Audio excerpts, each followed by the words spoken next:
Be ready. 10 seconds to go.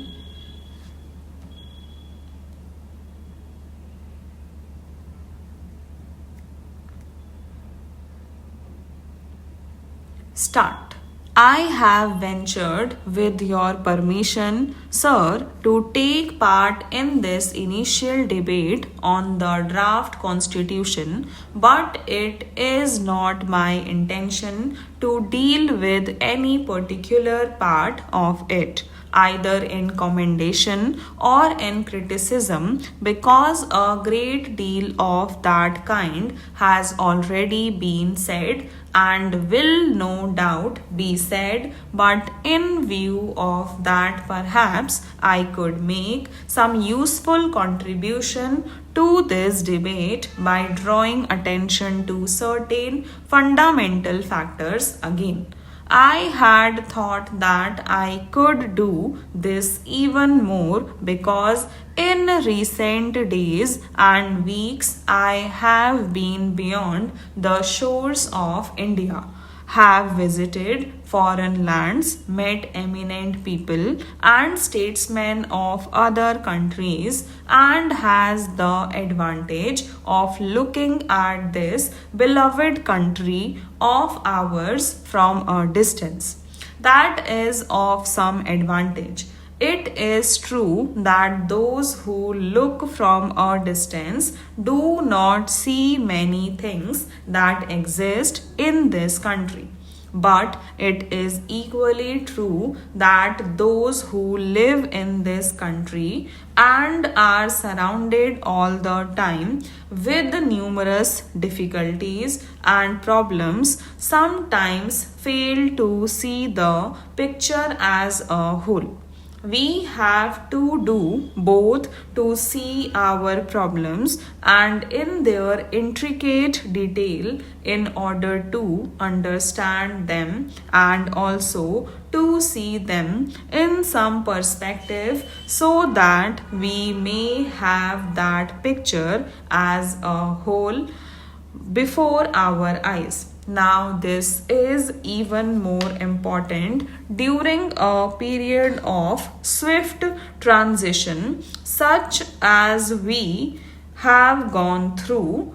We have lived through this period of transition with all its triumphs and glories and sorrows and bitterness, and are affected by all these changes. We are changing ourselves. We do not notice ourselves changing or the country changing so much, and it is quite helpful to be out of this turmoil for a while and to look at it from a distance, and to look at it also to some extent with the eyes of other people. I have had that opportunity. I am glad of that opportunity because for the moment I was rid of the tremendous burden and responsibility which all of us carry, and which some of us who have to shoulder the burden of government have perhaps to carry more.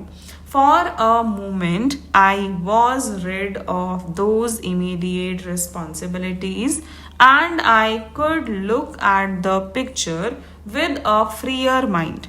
From that distance, I saw the star of India rising far above the horizon. The world is in a bad way, and this great continent of Asia or Europe and the rest of the world are in a bad way and are faced with problems which might almost appear to be insurmountable. And sometimes one has the feeling that we were all actors in some terrible Greek tragedy which was moving on to its inevitable climax of disaster. Yet, when I looked at this picture again from afar and from here, I had a feeling of hope and optimism, not merely because of India, but also because of other things. I saw that the tragedy, which seemed inevitable, was not necessarily inevitable, that there were many other forces at work, that there were innumerable men and women of goodwill in the world who wanted to avoid this disaster and tragedy, and there was certainly a possibility that they would succeed in avoiding it. But to come back to India, we have ever since I moved this resolution before the House passed through stage transitions and changes. We function here far more independently than we did at that time.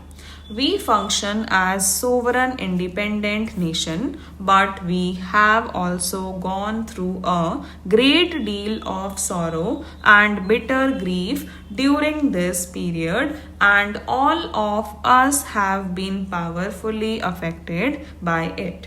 The country for which we were going to frame this constitution was partitioned and split into two.